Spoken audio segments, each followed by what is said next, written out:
Welcome everyone to the Dr. Blue Duck podcast. And before you buy the Quest 3S Xbox edition, you might want to watch this video right here. So if you are familiar with gaming news, it has been announced that there is a new Quest 3S coming out. So this one is different.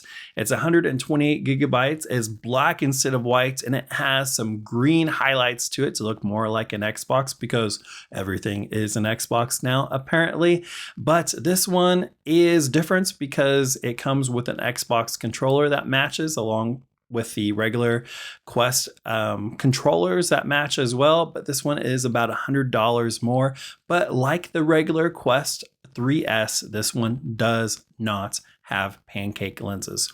So I personally have the Quest 3 and I love it. I love it because it has Pancake lenses. So right now, if you look at the Quest market up here at the top, you probably say the Quest 3, then it goes down here to the Quest 3S, then probably the Quest 2 and on from there. So the Quest 3 is still my favorite. I think it's the best because of the Pancake lenses. And you probably are like, what are these Pancake lenses? Can you eat them? No, you can't eat them. Let me explain them really quickly for you guys. Pancake lenses are kind of better overall. They provide sharper images and more clarity. Light rays are drastically reduced if that's something that bothers you. They're thinner, making the entire headset even lighter. They're more precise and consistent when it comes to focus accuracy. And one of the biggest reasons why I'm a big fan of these Pancake lenses is because of the iBox. Now, if you're new to VR gaming, you're probably like, what the heck is the iBox? Well, the iBox is the sweet spot in the headset. So if you play the MetaQuest 2 or MetaQuest 3S or even the PlayStation VR 2, which I purchased, didn't really like it because of this issue and sent it back because I preferred my Quest 3. If you're playing anything besides for the Quest 3 that I just named, this is an issue. When you put on your headsets with those systems, you have to always adjust them to be in the perfect place on your head. That's why people tighten that strap so much. That way your eyes are in the sweet spot. And when you're playing and looking around, shooting and doing all that stuff, if that just moves like a hair, it's not that you can't see, but the clarity of your image goes down drastically and kind of becomes a little bit blurry. Well, some people don't care about that. I do care about that because I want my images when I'm gaming to look super nice, sharp, and crisp, which is why I like the Quest 3. Now, I think it probably would have been best if Xbox would have put this system on the Quest 3, but it chose the Quest 3S probably because they could sell it for a cheaper price point. Here's something else I want to remind you in case you're not familiar with VR gaming. None of the Quest headsets have a way to play Xbox games natively. So even though they're calling this kind of like an Xbox or an Xbox edition, it cannot play Xbox games natively. It's playing it through the Xbox Game Pass Ultimate service, where games are streamed from the service to your headsets that way. So you have to have a decent internet speed.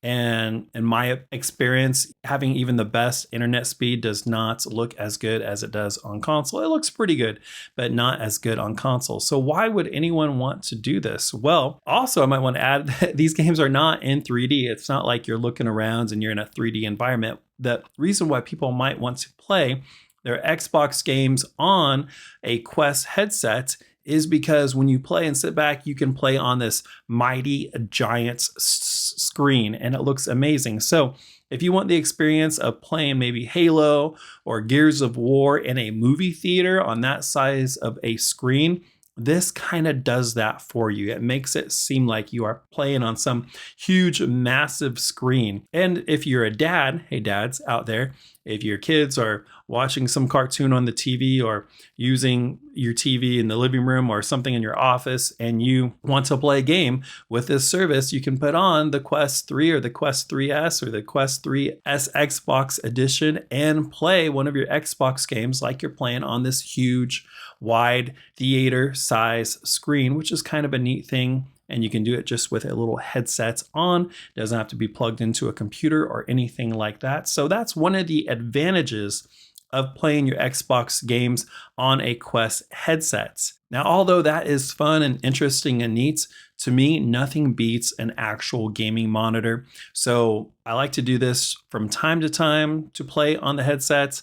But for me, when I really just want to relax and play a game, I like to play a game on an actual gaming monitor. Call me crazy, but that's just what I like to do. So my final conclusion is this. If you are super into Xbox, you're an Xbox fanboy, and you don't really care about clarity that much, and you're kind of struggling for money, but you really want the Xbox Edition Quest, go ahead and get the Xbox Quest 3S. If you want the most high performing Quest headsets, do what I did and get the Quest 3, and you can still play all the Xbox games with Xbox Game Pass Ultimates, all the ones that are offered on there with the Meta Quest 3, just like you can with the Meta Quest 3S and the Meta Quest 3S Xbox Edition. All you have to do is download the Game Pass app, and your wireless controller will hook just right up to that, just like the other wireless Xbox controller does.